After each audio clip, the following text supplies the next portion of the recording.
Okay, please be seated.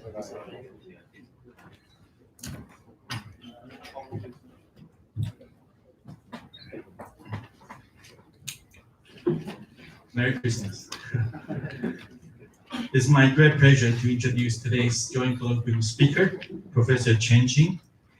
Professor Qing was an alumnus of our department. He got his PhD from Stanford University under the supervision of the Nobel Prize laureate, Stephen Chu. And then after short postdoc terms in Stanford and Innsbruck, he joined the faculty of the University of Chicago, got tenure there and stayed there until now. Professor Qing is a world-leading expert in co-atom experiments. He publishes in high-profile journals such as Nature and Science. He has many papers in those journals. And the impact of his work is also recognized by the many awards he has got, including the Thomas Reuters Highly Cited Researcher Award, the Bose-Einstein-Condorcet Award, the I. Rabi Prize of the American Physical Society, and among them, the most special one I would say is the Distinguished Alumnus Award from our department. In my observation, Professor Qing cares about our department deeply. For many years, he comes back every year and talks to students in our department. And he often provides summer internships in his lab. And the former students who have went through this program have done very well. As far as I know, 2 of them went to Harvard for graduate study afterwards. With that, let's welcome Professor Chen Qing to speak in today's colloquium.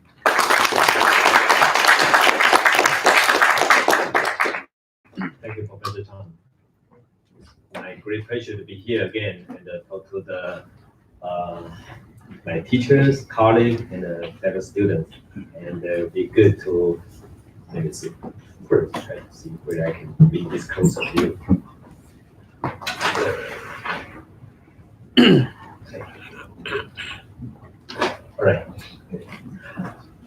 All right, good.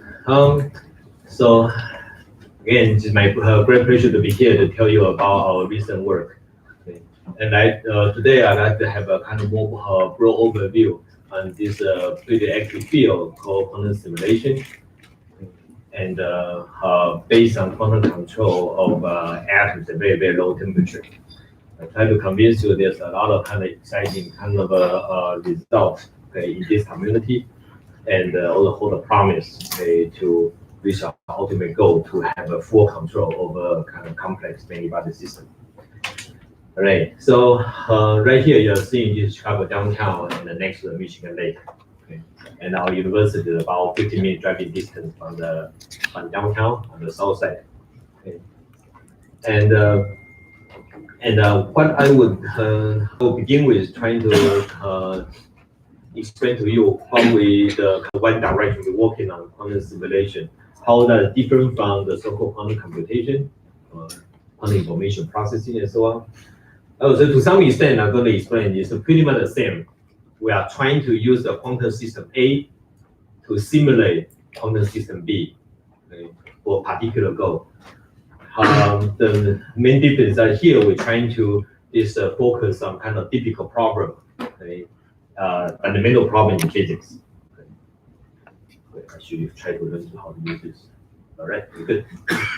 And then try to comment on the difference between the simulator and computer. Okay, there's a lot of similarities, but also kind of fundamental differences. And then give you a few examples. And in particular, I'm going to just, because of limited time, the last one I want to go to and just give you one recent work, okay, coming from our group just a couple months ago, okay, regarding how we can simulate, understand mediated interaction that lead to the kind of effective long-range interaction between fundamental particles. And then it's tell you about our recent kind of a development, new type of system. We want to gain a full control of many-body system, including individual control of the atoms, interactions, and what are the fundamental questions we can address based on this what we call fundamental synthesis. And that will be essentially what I consider will be the holy grail in our this community, and also likely also in condensed matter. That is in a many-body system, either for quantum simulation, for material research, or for quantum computation.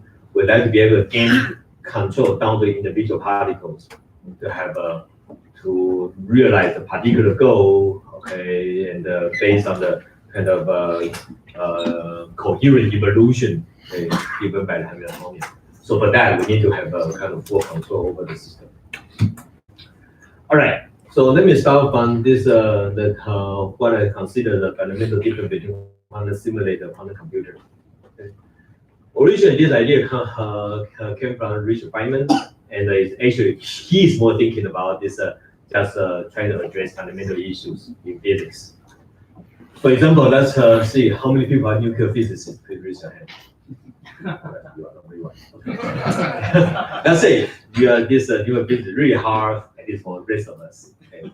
And there's some deep issue. Okay, for example, certain question you would like to address. Okay, but it's difficult to control interaction between nuclei. Okay. It can be complicated. And there's certain, in many situations, we'd like to write down some kind of model trying to understand this the nuclear reaction or nuclear structure and so on. But here, this is the different strategy. We're trying to also work on the quantum system, but based on atoms. Okay? But if somehow I can control my atoms such that they interact and behave in the same way as the nuclear system, okay? Meaning they have shared very close or similar or the same identical Hamiltonian state, if that's possible. Any scale can be very different. We know nuclear physics typically MeV, but for coatoms, it's typically say the way below the room temperature. It's very, very different energy scale. but I don't really care about this overall scaling factor. As long as Hamiltonian share the same form, same fundamental structure, okay, I always expect the eigenstates. Okay, the ground state will also have the same feature. Okay, and then even the ith eigenstate, if all the eigenstates have the same structure, then the evolution of the system can also be similar. In principle, identical if you really have an identical form of Hamiltonian. For quantum simulation, we try to kind of quantum computation try to expand this to even a kind of even broader range. Okay, we'll try to address some generic problem. So with some questions, we try to encode the question into the quantum state. And then from this theoretical calculation, we be able to show that, okay, there's some kind of evolution you can apply to the system. You can convert the question into some kind of answer. Answer the operation, okay, then you can try to get the answer from the state you have. Okay, and that's the answer. Right, and then the kind of a lot of theory effort, I think, in the past decade to show that even a generic kind of evolution of a many-body system eventually can be broken down into a series of operations on single qubit or these 2 qubits. So the same thing that in the lab, you can also evaluate or you can also implement the kind of operation people have in mind. Okay, apply that operation to the system, say to the atoms, then you need to initialize the quantum state such that it has a kind of the problems encoded into the quantum system, and then suppose the evolution will bring you to the answer. All right, but you know these two are essentially, but at this level they are very, very similar. Because in order to control to have any operation you want, you need to control Hamiltonian. It's Hamiltonian that determines the evolution operator, right? Okay. So you can also think about, then you can, this any kind of physical problem we have, essentially we are doing doing some kind of computation. You can convert the question you have in physics into some kind of question in mathematics. Okay. All right, or a particular form of evolution that is also eventually while working in a kind of real system is also kind of many-body quantum system. But that quantum system turns out it is particular goal, particular test you can implement. And in our lab, we're also trying to even generate this idea. Eventually, we understand this evolution of many-body system is just a kind of a state vector in a Hilbert space. You can rotate it and so on. Okay. So even they don't have exactly the same Hamiltonian, some of the physics doesn't even require the same Hamiltonian, as long as they have the same symmetry. Okay, say critical phenomena or some kind of this corrective excitation. Okay, yeah, as long as it's the same symmetry, you can potentially see a similar kind of structure or a similar behavior of the system. Okay, I'll put approximately because this may not work on the details. The last example I'm going to talk about this is the kind of idea we developed kind of last year. Okay, try to make some connection to the gravity in a very limited way. The idea is that, all right, so we can also think about we are evolving the system in the way to boost the system to a non-inertial frame. Okay. We know according to Einstein equivalent principle, okay, so Einstein is right. So if I'm in an elevator with a constant acceleration, the physics inside the elevator cannot be distinguished from the physics in a uniform gravitational field. So at least for a certain part of a certain kind of problem that can be modeled with a kind of frame transformation, we can try to evolve the system using the time evolution operator to implement the task in order to boost the system to a non-inertial frame. In this case, I don't really need a black hole. I don't need an elevator. The system is not even stationary right in our lab. Okay, but the evolution of the system in front of you looks like the system being boosted to an inertial frame, and therefore equivalent to the system in the presence of strong gravitational field. Okay. All right, and so far we found one example that seems to be working pretty well. I'm going to explain later in the lecture. All right, now let's talk about the difference. Okay. There are quite a few differences. Okay, let's start from the simplest one. Okay, for physics, we used to call it spin. At some point, I think about 5 years or 10 years ago, we started to change the name for the thing. We call it qubit. Okay, so now you can pronounce everything. It's a Q, and this is a bit. Right. And then we used to hold up and down, but now people start to get more and more used to 0 and 1. Yeah. And this for when talk about spin model, we typically want to address some kind of physics, some issue in physics. But for qubit, try to typically map to the problem in physics into some kind of problem in math. But this is important one I want to address. This some of the a lot of this kind of quantum computation is very sensitive to noise. Okay, that's why people talk about limited to decode and so on. But I would say if you do quantum simulation, in principle, physics probably should be kind of noise tolerant. Okay, and in physics, we know this if you have a Hamiltonian, typical all spin can talk to each other kind of in parallel and so on. However, for qubit, we like to think about kind of sequential operations, okay, one after the other one. Lastly, I'd like to give you a few examples. Quantum simulation really works to address some of the difficult problems. Okay. While people still think, okay, quantum simulation is kind of shaky and so on. But quantum information turns out to be the other way. Okay. I think this, to me, quantum information is on the verge to really be important. But yeah, there's still a lot of major difficulties, which related to this this issue I'm going to address. All right, let's consider your n qubit.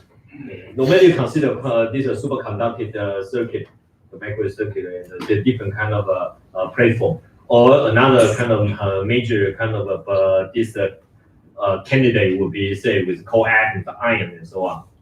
In many of these cases, typically it turns out for most of this the spin of qubits, okay, but talking about this, we start with a single atom with 2-level system.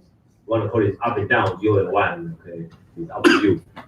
And the typical energy scale is about 1 Kelvin, okay, or roughly 1 gigahertz scale. Okay, gigahertz scale. 1 Kelvin convenient energy scale that's more large compared to temperature we can reach. So the quantum state that we will define. Okay. Right. So when we prepare a system in state 1, state 2, as a ground and very excited state, we can label them whichever you want. When we go to 2 particles, then we need to remember now they are more complicated. There are 4 possibilities. The total energy of the system can go from 0 to 2 gigahertz, but there are 4 states. And the 2 states in the middle, 0, 1, and 1, 0, sometimes they can interact. If they don't interact, then the system is kind of boring. When they interact, sometimes you need to re-diagonalize and then you figure out eigenstate. In many cases, one is a symmetric eigenstate, the other anti-symmetric eigenstate. And system become more complicated, you go to more particles. So 3 particles, you have 8 possibilities. Okay. However, the energy scale only goes up linearly, but 0, 0, 0 is 1, 1, 1. Okay, roughly you only spend over about kind of 3 times the energy freedom between up and down in a single particle system. Right. So now let's go to a large number, 50. Okay. For 50, the lowest state roughly say there's a weakly intelligent system and all the particles pointing down. Highest state all the particles pointing up. The energy spent about 50 Kelvin, okay, or roughly 50 gigahertz. However, now between the 50 gigahertz, there are 2 to the power of 50 eigenstates. Just like here, 8 of them. Here, 2 to the power of 50. And that's a large number. Okay. And then this, so that means likely there are quite a few that are very, very close by. You can estimate, okay, if you have a 50 Kelvins spread over only about this 50 eigenstates, okay, then they can be very, very kind of nearly kind of packed. In addition, the real quantum system can also be a superposition of any of these eigenstates. Okay. So for any superposition of these eigenstates, okay, you can assign a complex number to denote the amplitude for one particular eigenstate. And that amplitude can also take some value. Yeah. So in general, if any amplitude can take 2 values, then to fully specify all the possible states in the Hilbert space, okay, you need that is the number of states you can store in the system. If you think 2 to 50 is a large number, then I don't even know how to really describe how large this is. Okay. So now first, just think about this how many eigenstates there are in the system. Okay. First of all, I'm going to claim that this we have a 50 gigahertz, but then within that range, you have your 2 to the power 50 eigenstate squeezed within 0 to 50 Kelvin. I'm going to claim that almost all of them, 99.9% of the states, they always have some kind of a state very, very nearby. Okay. And then you can just divide 50 gigahertz by 2 to the power 50. It turns out the mean space is about nanokelvin, nanohertz. Okay. Of course, you can say, well, some state can be isolated from the others. Okay, but you can just argue, you can think about it. Okay. Most of the state will always have some kind of many other state nearby. Okay, because you cannot have all the state be isolated. Overall, you have a 2 to the power 50 state you need to fit in this 50 Kelvin range. And nanohertz is an enormous small kind of energy scale. Okay. Even our temperature 10 to nanokelvin we're talking about, okay, we are 10 orders of magnitude away. Okay. So what does that mean? That means if there's any noise that considered the noise 1 hertz, you have a state within 1 hertz. There are these 10 to the 9 states, and some of them is going to kind of interact with the state you want. So in this case, it shows the difficulty to really make sure you are preparing your state, your quantum system, even in one of the many eigenstates, and make sure you always go to the right, the final state you want to reach. It's enormously difficult. Okay. At least not before we figure out how to reduce the temperature to 10 to minus 19 Kelvin. Okay. You say, well, then that's essentially impossible. You can make sure the evolution will give you kind of can deliver your system into the proper state you want. Okay. But I'm going to argue that, but for physics, we are free from this problem. For the physics we want to study, it's not going to depend on this detailed microscopic eigenstate, microscopic details. The argument will be the following: you have an n-particle system. The physics we study will not depend on whether the last particle is spin out or spin out. Okay. What happened in my lab and what happened in your lab? Okay, we say we have the same physics. It shouldn't depend on the detail. However, if you are trying to do quantum information processing, then that is very different. You want to factorize 1003 or 1001, the result can be different. It depends on it's sensitive to every single speed. Okay, every single bit. All right. So with this, I just hope this share some thoughts. Okay, this the physics problem. Okay, and also physics problem. There are more difficult problems than the typical quantum many-body physics. So let me ask a question. Yes. Why the energy scale with the number of particles? I mean, it's intuitively okay, but then it's an explanation. So this provide energy kind of estimation. If you think about, say, non-interacting system, your n particle, and then you include the whole system into your ensemble. Okay, then the total energy of the system will scale linearly with the particle number. Right. Of course, in the interacting system, it will not be exactly 50 gigahertz. It can be offset by some interaction. So I have a naive Yes. question. Here, you don't consider degeneracy. Mm-hmm.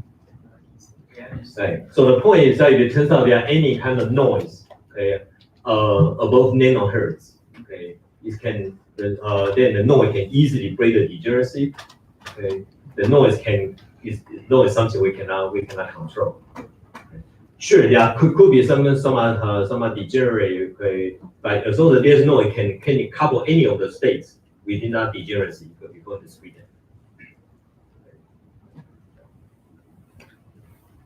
All right, there's a question in the back. Okay. All right, so I'm going to just give you a few examples, but let me provide overview. We have been working on this, looking at these atoms, okay, and then trying to control the Hamiltonian to study some of the kind of quantum state that people study in nuclear physics, okay, and also look at their dynamics to simulate some of the cosmological model, or put in a very simple form of this model, okay, including Sapir oscillation that dictate the structure of the cosmic background radiation, and some of the keyboard mechanism that shows the emergence of topological defects, And the most recent one I'll mention how we can use the evolution of this atomic system to simulate the unload radiation in this curved space-time. Right, and then some of the another experiment I'll mention the mediate interaction that happens in the magnetic material as well as high-energy physics. And recently, we also try to kind of work with some particle physics, trying to understand the jet structure. Since our system can also create some kind of jet structure with a pattern recognition and try to understand the correlation between between jet kind of 2-point view and the many point correlation identify underlying structure. Okay. All right, and there's some kind of underway project which I will not talk about to levitate generic particles. All right, so let me tell you this, how we prepare the system from the beginning. So what we do is trying to get the system into a pure state. So pure state meaning all the particles in this well-defined kind of eigenstate of the system, and also is the product state that is essentially independent. And this will be the case for boson. When boson it goes to very, very low temperature, all the particles go into exactly the same state. Okay, when you go to zero temperature, essentially entropy will be zero. The pure state is zero. Okay, for fermion, more complicated. Okay, I will tell you about our fermion experiment that just started working since 2 years ago. Okay, and then every quantum state will be occupied by this particle is being down up to the Fermi energy. Okay, and experimentally you can see the difference between bosonic atom and fermionic atom quite clearly if we go down lower in temperature. Roughly the same kind of temperature, high temperature, boson and fermion around the same temperature, you cannot hardly see the difference. Okay. Right there, they're all thermal. Okay. Statistics are not important. When you go to a lower temperature, you can see condensate shrink to a very small size because they all come to the ground state of the potential. For fermion, it becomes larger because it's a Fermi pressure exclusion principle and so on. Okay, so even going to zero temperature, the size is limited by the Fermi energy. All right, and this is how the experiment looks like. Okay, this is one of the experiments. Our bosonic atom. All we have is an atom in the oven, and we guide them into the main chamber. And the main chamber, we are applying a laser beam from all different directions to do optical control. You control down to single particle, or do kind of a cooling and trapping and so on to get it low enough temperature to reach the ground state. And then we also apply some magnetic field. In this experiment, mostly along the z direction. That's also a direction where we look at the system from the top. Okay, all right. So the magnetic field, I'll explain to you what we do. And this is the kind of image we capture from the atoms. Okay. And what you see here, there's no atom here. Atom kind of confined in this kind of circular kind of potential. Okay. And the reason it looks very, very circular is because what we do is that we turn on the ring, kind of ring shape, kind of optical beam. The optical beam with nothing inside, nothing outside. Okay. And then the beam, we say this, we use the color blue, meaning there's effective repulsive force between atom and the light. Okay. When there's a repulsive force between atom and light, you can imagine when particle move to the edge to be refracted. Eventually, particle will be confined. But also need to make the wall thick enough because these are kind of quantum particles, so they can also turn on. But once you made the wall thick enough, then the turning lifetime is say much longer than the experimental duty cycle. So within our experiment, the tunneling is insignificant. Okay. All right. So inside is essentially left pretty much in vacuum. Okay. So essentially that's a layer of particles floating in vacuum. Okay. And the z direction we use another light to compress. Okay, to compress it. So essentially almost like a two-dimensional sample. And the overall size is about 20 to 30 micron, and we're imaging resolution down to 1 micron. Well, what that means is that when you go to zero temperature, or Daniel Kelvin temperature and so on, the wave function of particle essentially is big as the whole circle. Okay? That is the wave function of particle. And our image resolution is down to kind of 5% of this of the wave function. So a lot of this fluctuation you see, this the red dot you see, this all these speckles, actually coming from how you want to think about it, and collapse the wave function when we perform the measurement. Okay. the moment you perform the measurement, any atom that in the beginning this big, okay, will collapse to a single point down to the resolution of our imaging. All right, so that's how we prepare the system. And then the second thing we kind of, the second control, okay, we gain is by the magnetic field. Okay, that's something I studied as a student, what we call this phase bar resonance. This is from my PhD thesis. We found that for most of the magnetic field, the system will behave. The loss is very low. Okay, that means the system can survive for a long time, and that's good for quantum physics study. You want the system to be able to survive. However, some particular kind of magnetic field values, then the system develop this kind of resonance structure, okay, that later be identified as a kind of phase bar resonance. And that resonance can be shown here. The origin of the resonance is coming from the collision instability of two particles when they collide. Okay, at low temperature they collide. Most of the time, the collision is fine, it's elastic. Okay. However, near some particular magnetic field, for example, it is about 800 Gauss. Turns out when you change the magnetic field, you can tune a magnetic state, I should say, a molecular state. You can tune a diatomic molecular state into the continuum. Okay. So when they collide, there's a bound state right there. So this is called the resonance scattering, happening in kind of many branches of physics. Okay. When near resonance scattering, now you see an enhancement of this so-called scattering length. Okay, which if I remember, this is from kind of partial wave expansion. Low enough temperature, scattering length determines the scattering amplitude of the collision, and the scattering square determines the collision cross section. Okay. So the closer you are to the resonance, the larger the scattering length will be. And here you can see the scale. Typically, the scattering lengths are the order of about nanometer and so on. But right here, you can increase the cross section by a factor of length scale by a factor of 1,000, so cross section by a factor of million. Okay. So typically, you think about our system more like a kind of a dilute gas. Okay, our system is a gas in a vacuum, and then this interparticle separation in typical experiment about kind of 100 nanometer. Interaction range, that is how the wave, this electron wave function overlap at typically nanometer scale or less. And for describe a quantum system like this, there is something similar to a Schrödinger's equation, kinetic energy, potential energy, including some kind of nonlinear interaction correction from mean field approximation. They call Gross-Pigassky equation. This equation works very, very well for weak interaction quantum gas. But the situation is very different. If you use a phase bar resonance, make the cross section much larger, the amplitude will become much larger. And what you see is a very different kind of a picture. Interparticle separation roughly the same because we have a box. Okay, interparticle separation the same. However, the collision amplitude, okay, the scattering amplitude is much larger. Effectively, the cross section can be comparable, okay, to the interparticle separation. In this case, you naturally drive a system into a kind of strong coupling regime. Okay, and I don't have any equation here. Forget about 14. That's not the equation. Okay, so there's no kind of a standard approach to a strong interacting system. Depending on whether boson or fermion, depends on the detail of depends on a lot of kind of other parameters. The system is highly interesting and can also develop kind of a strong correlation in entanglement. You can see it more likely three particles can see each other when the cross section is large. Okay, and that's where the interest in physics begins. All right, so I'm going to first tell you one of the examples that happened recently in our lab.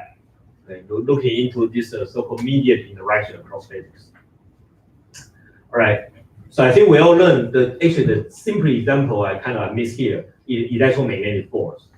Okay, if you talk to a kind of high-end physicist and so on, he's going to tell you that the interaction between kind of fundamental particles typically is mediated by a kind of exchange of some kind of a Higgs boson or something like that, okay, or gluon and so on, depending on the kind of particle you have. So what we have in mind is some bare particle, but there's a lot of kind of this in short time scale. Then there's a particle and anti-particle and so on being created in pairs that can mediate the interaction between these particles, and that lead to the effective long-range interaction. In condensed matter, one kind of a very important example is BCS pairing. Here, two electrons can be paired through the exchange of phonon. At least conventional superconducting will be understood this way. In high energy physics, say Yukawa potential can be induced by massive kind of gauge boson. Okay. And the form will be kind of exponential when you go to long range, so it will not be the same electromagnetic force. Or another example that closer to our system is called RKKY. What we have is some kind of impurity particle. Actually, it doesn't matter whether both bosonic or fermionic, but embedded in the Fermi gas. So similar to kind of magnetic impurity in the kind of electron material. Right there, the effective interaction is mediated by the exchange of fermions. Okay. And then this is called Ruderman, Kittel, Kasuya, Yoshida mechanism. Okay, essentially calculated how this electron can kind of mediate interaction between two impurities. These two impurities don't even need to see each other. Okay. It's electron that mediate the effective interaction that lead to certain kind of magnetic ordering phase and so on. And my former student made really nice kind of this kind of illustration. We were told it might be possible to put it under this on the cover of Nature, but it turns out they chose another figure, just a rock. You know, I don't know how much time we spend on this. It turns out they don't like this at all. All right, so what we have is some kind of cesium atom. You can think about these kind of impurity particles, okay, embedded in the Fermi gas. So this is supposed to be showing the Fermi sea, and they are, you can see there's the ripples from the Fermi sea. They are looking into the Fermi sea from below. And the reason they are ripples because they are interacting. So a boson interact with a fermion near the Fermi sea. Okay, but this boson also interact with a fermion. Okay, fermionic excitation Fermi sea that lead to the kind of ripple on the Fermi surface. Okay, you ripple on the Fermi surface, and then in this case, okay, there is an effective interaction. If you can factor out all the fermionic degrees of freedom, then you are left with bare two bosons with an effective interaction. Okay, it's just how I interact with you, not by direct physical contact, but I speak. So there's a kind of this sound wave propagated to your ear. Okay, so we interact also in the form of mediated interaction. Okay, all right, good. So this is the experiment setup. What we have is remember the boson they go to the ground state. Fermion, because there's a Fermi pressure, so they are much larger. Okay. So we do have two species in this experiment, and then the two species are mixed and also confined in the laser beam. In this case, the laser beam provides a confinement, so they are not going anywhere but stay inside the laser beam. And this is some kind of a generic parameters. And then also apply magnetic field exactly to control how they interact. Okay. So this escapiness, just as I showed you earlier, has some kind of magnetic field, and then you can see how so in this mixture experiment, our cesium can interact with cesium, and lithium can interact with cesium as well. Okay, and these are the two important curves that we spent a couple of years trying to figure out how these particles interact with each other, and what was the theories to figure out to determine the atomic kind of collision properties, and that provide the basis for us to kind of go to the right magnetic field to get the right interaction we want. Okay. For example, right here, this is particularly nice. So cesium interaction is repulsive, okay, not very large. However, the lithium-cesium interaction can be strongly enhanced or strongly suppressed or become very, very strongly attraction. Positive means there's a repulsive force. Negative means there's an attractive force. Okay. And also another regime, we can turn off the interaction between cesium and cesium. When the scattering tunes to zero, cross-section is zero. Okay. This is also called Ramsden-Townsend kind of transmission. When you kind of artificially tune the scattering phase shift to zero, essentially the system becomes ideal gas. They no longer collide. Okay. All right. So what's the prediction? The prediction is that if you have some kind of Fermi sea, so all the state up to the Fermi energy will be filled by the fermion. Now let's assume for the simplest case, okay, considered by the theories. Now that for simplicity consider two particles, separated by distance r. Okay. Yeah, in general, there may be some kind of direct interaction, Okay, but what we were interested in is the indirect interaction mediated by the fermion. And you are not going to disturb the fermion in the Fermi sea because the Fermi energy in your case is very, very large compared to the energy of compared to any other things. So we treat the interaction perturbatively to the leading order, and there's no effect. You go to the second order. Second order is a mediate interaction. So the particle interacts with the fermion and disturb the Fermi surface. And the distortion of Fermi surface will then influence second boson, and that lead to the effective interaction. And the effective interaction is kind of funny form. It looks complicated, but actually very simple. First, you can see that in proportional coupling constant GBF. Okay, that's the coupling constant between boson and fermion, and proportional to that square because it's a second order process. Okay. And then second, you also see this interesting form as a function of distance. Okay. It's a sine, cosine, and so on. But I can take the limit for you. So for short distance with big R very small, okay, for short distance, it turns out there's a tracking interaction 1 over R. Okay. And the length scale is you can just put Fermi energy on the other side. Essentially, Fermi momentum determines the length scale. In our case, that's about 1 micron. So that means interaction up to 1 micron is 1 over R potential. Okay. You go even beyond 1 micron, and then just take the other limit when R is very large. You can take you can do the extension the other way. And then what you see is 1 over R cubed. So long distance there's some kind of a 1 over R cubed potential, but the numerator is oscillatory. So some distance is repulsive force, some distance is attractive force. Okay. And this is also called for the expert. This is the Dell oscillation. It is because we have the Fermi energy. Fermi energy provides a particular length scale. And then that length scale also appears in real space. Okay, so that's why it is a periodic structure. Okay, you can think about your step function in the energy space, and Fourier transform. You are going to see ripples, okay, in real space. All right, and just for interest, I'll just show you the prediction for in 3D, which the formula I show you. Our experiment also in 3D, but the system will be very, very interesting if you go to 2D and 1D. Then the range is even longer, given by the Bessel function or by this sinc function and so on. And I think this one day we might go into the low dimensional gas. You will see the Dell oscillation is more pronounced in low dimensions. All right. So what's the prediction? What's kind of observable we can measure? So there are already calculations that try to factorize fermionic degrees of freedom on left. With the bosonic degree of freedom, we can write down the effective Hamiltonian, okay, for our boson. So you can look at energy function of the boson, this essential condensate, okay, bosonic condensate. It has a kinetic energy term proportional to the momentum of the wave function, okay, momentum of the boson. Your potential energy, okay, that's given by our trap. We use the trap to confine the particle. But the most interesting part is the interaction between particles. Yes, sometimes effective interaction, which has two contributions. One is the bare boson-boson interaction.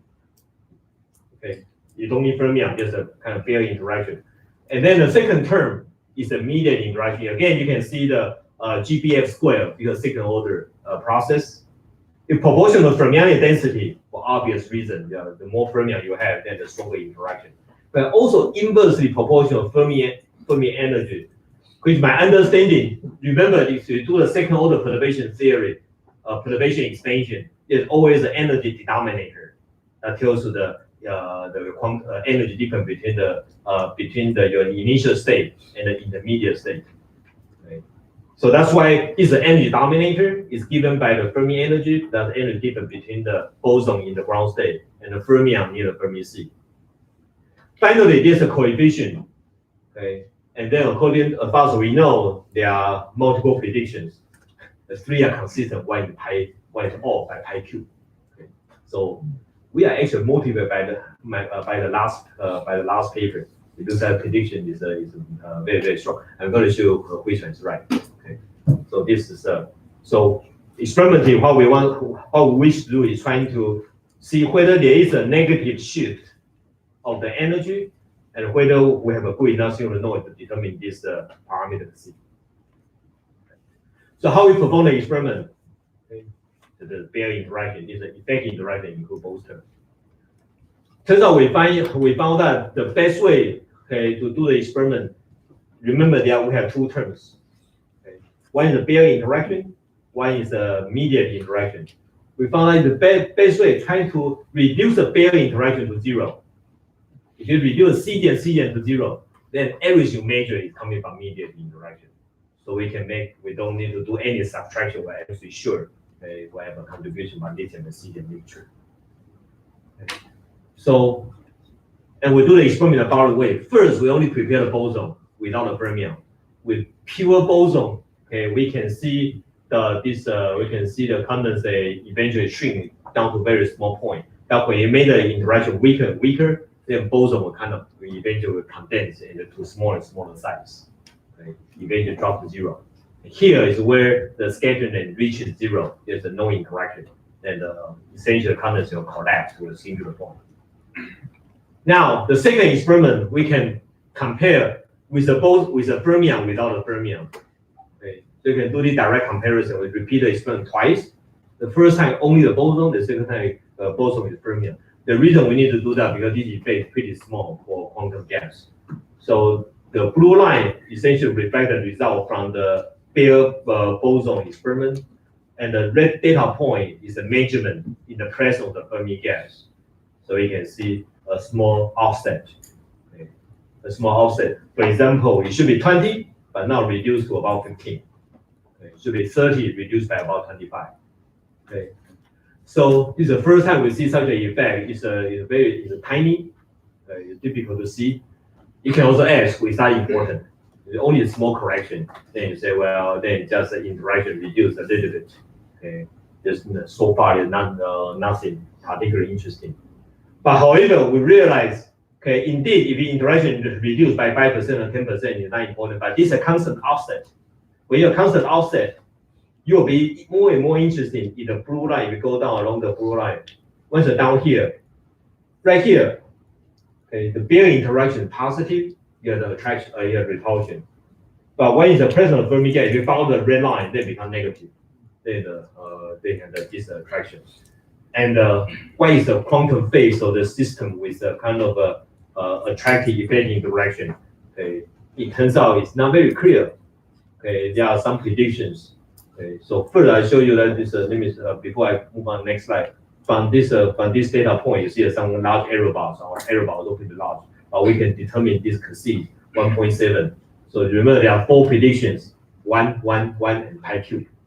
Okay, yeah. Eventually, total theory. Hey, there's something wrong with the calculation. You know what I say? That's from my poster. And he left. Anyway. All right, so now that's in this remember there's a pin range. Okay, so there's a Bayer interaction positive.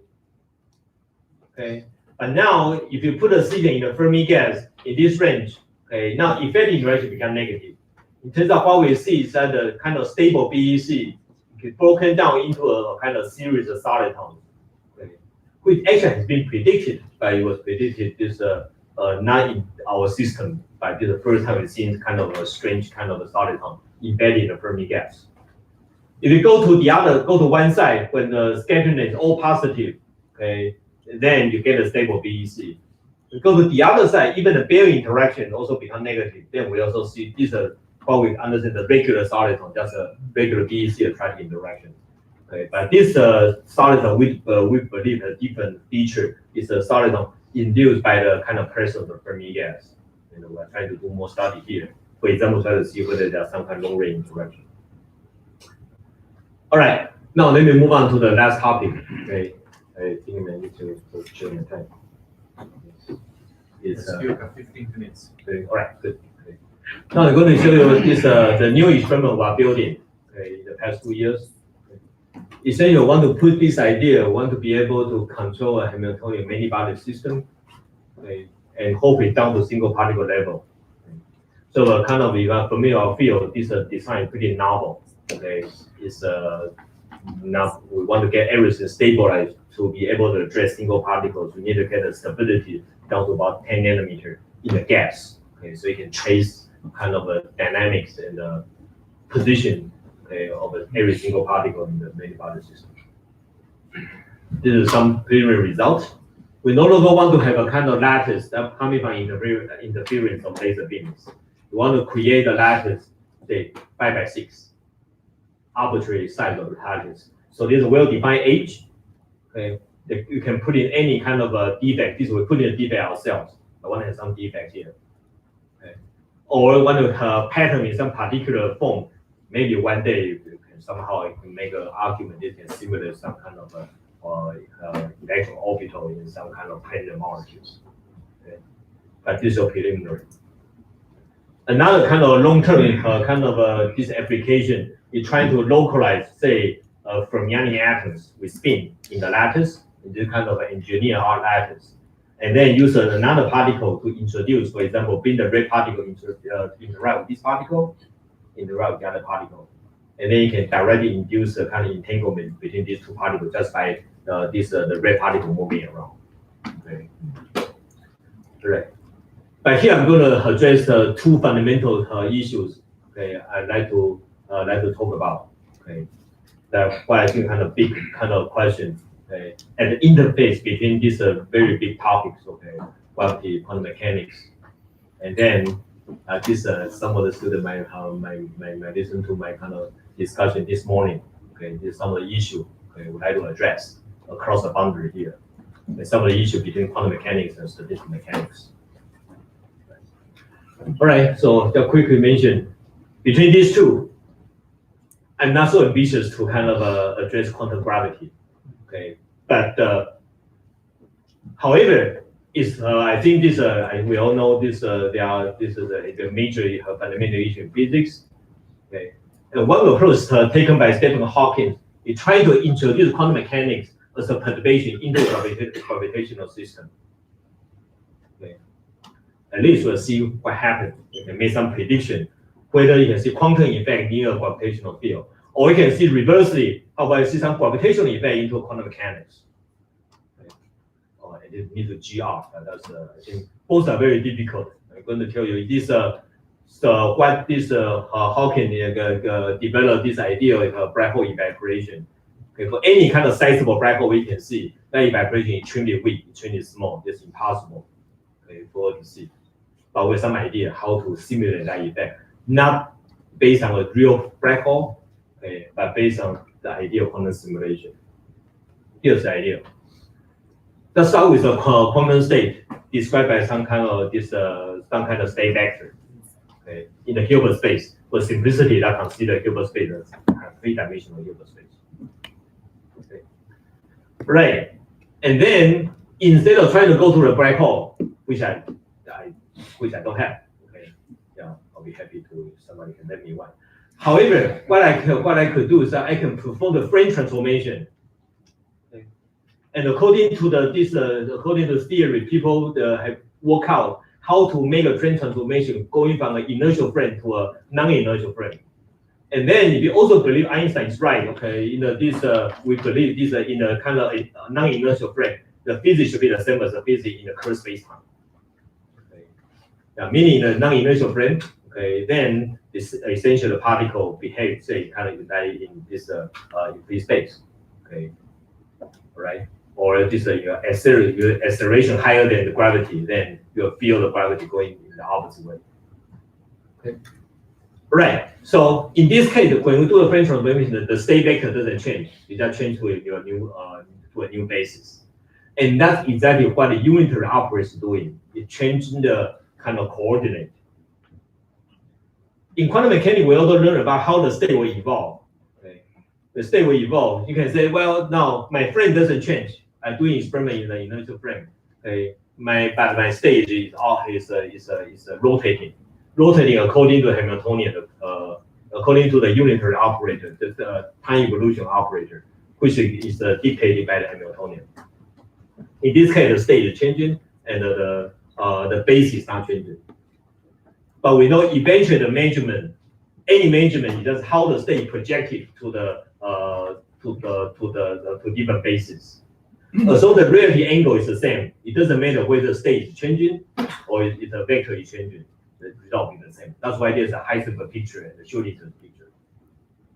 So in our experiment, we are going to evolve the system in a way such that U is the same as RA. What's RA? This is called Rinder transformation. It's an operator that can perform the frame transformation from an inertial frame to a non-inertial frame. So what's A? A is acceleration. Okay. I'm not going to write down the form of this, but this is a concept. Okay. So we're going to rotate the state in the same way as we kind of rotate state the basis in the Hilbert space. All right. So the question is whether we can identify this RA, and that has been worked out theoretically, and whether we can identify the proper Hamiltonian that can similar RA given that satisfies this equation. Okay. All right. Let's see the prediction. So this idea actually is given by William Unruh. Okay, 2 years after Hawkins proposed this Hawking radiation, he said that you can think about Hawking radiation in a much simpler form. Okay, as long as you are only locally looking at this near the black hole locally, you can use a uniform gravitational field to describe the physics. Okay, then you can just get to that kind of a gravitational field by performing a kind of Rinder transformation. In that case, you are going to see that even if you start with a vacuum, in an accelerating frame, the vacuum is going to look like what I call a thermal state. Okay, that's a prediction. A vacuum in your hand, meaning there's no any particle on all the mode. Now you move into an inertial frame, or you are in an inertial frame but looking at the vacuum in the stationary frame. And perform your measurement, then you are going to see that there's some kind of a thermal radiation coming out of the vacuum, and that's the temperature given by this formula. For example, if you can have an acceleration of 2.5 10 to 14 meters per second square, you'll get 1 megakelvin. Right? It's not large. This is 10 meters per second square. We are many older manual away from that. As far as I know, even in the kind of in the lab, this is a condition that's impossible to be realized now. And in some kind of system, you see 1 microkelvin is very hard to see. Okay. All right. So our approach is not trying to find an elevator that can move at this speed, or not trying to create a black hole. We're trying to simulate the frame transformation. We create a unitary evolution operator that has the same form mathematically as RA, which perform the frame transformation. And then we see that whether we start with the vacuum state and perform the frame transformation, whether we can also see the thermal emission as predicted by Unruh. And turns out that Hamiltonian we need is some kind of pair, has this particular form. The first term, the topic constant Gk, and then creation of particle with momentum k and minus k simultaneously. Okay, that particular form that can satisfy this. So as long as the theory is correct, okay, now in principle we should be able to see the emission is similar to the emission in the presence of strong gravitational field. All right. So in terms of quantum simulation, what we do is that we control our coupling constant G and all the other kind of fundamental constants and so on. Then we can simulate a system in the presence of gravitational acceleration. I should say the acceleration with A, and that's how they are related in kind of some weird, ugly way. Yeah. All right. So, and then this related to the 5 I think probably I mentioned about this experiment. Okay, this last time I came here, but this is our new realization. The kind of emission of this 5-way experiment is indeed creating that simulation into this non-inertial frame. This is what we see in the lab. Okay, by doing some kind of modulation to the condensate. Remember, in the beginning we have this circular shape condensate, and then we do some kind of modulation. Okay, and what we see is what we do is to do magnetic field modulation. Okay. Magnetic modulation, and we see as a function of time, and some part will be ejected. Okay, in all directions. In all directions on the XY plane, all directions. Okay. And somehow there's no emission in the Z direction. This is a Z and Y. You see emission in Y direction and X direction, but not in Z. And we also perform some measurement to show that indeed this process coming from some kind of peer production process. So what happened in this system is that, let me see, do I have this, yeah, I should mention this system. This experiment is discovered by my former student, Logan Coffey from Boston Berkeley. Okay, so it's this high resolution image of our system. It's showing that you can see the particle emit only very narrow jet in all directions. But it's only that kind of last year started to realize how this emission can be mapped to this render transformation. I'd like to make this analogy. In the beginning of system in the ground state, is that you have a kind of perfect kind of circular kind of a glass. When you start doing the shaking, it's similar to it's kind of apply a kind of sound wave to do a kind of try to excite the glass. And then above a certain amplitude, when you reach a threshold, suddenly you see all these small pieces kind of leaving the condensate. And this pattern is not repeatable. We show that this origin coming from quantum fluctuation. Okay, and the particular time now broken into small pieces. Okay. Furthermore, we can from the experiment from this mapping to this new radiation, we show that the emission also follows a thermal spectrum. So you go from a pure state directly into a thermal state. But we know pure state zero entropy. Thermal state finite entropy.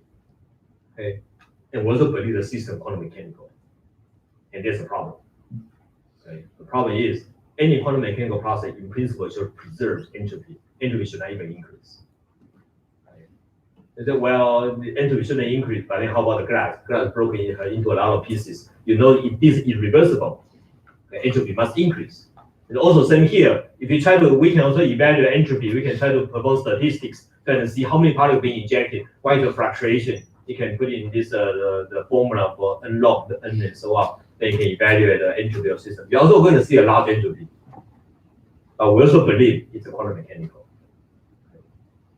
All right. So this is our first experiment to show that this to analyze kind of emission. We can perform a kind of a histogram to see what is the intensity of the emission wave. It's a different time, and then the function of time, you see more and more particles being ejected, and a very, very broad, very, very kind of wide kind of a distribution. And that wide distribution turns out fit very well thermal model. Okay. Actually, this is because of the time issue, so I'm going to show you our fit, and show that indeed the emission of thermal distribution. I want to talk about this last year about this how we can address this issue between the quantum mechanics and statistical mechanics. In one case, we believe is irreversible because of increased entropy. The other case, we believe unitary, so the system should evolve kind of without increased entropy. Well, we certainly know that this.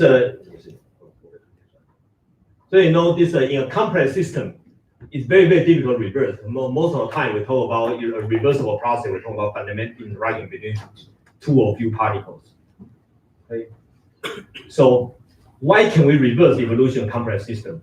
I want to say complex interacting system, but not independent system. Independent system, sure, you can separate them, and then individually they can be reversed. Okay.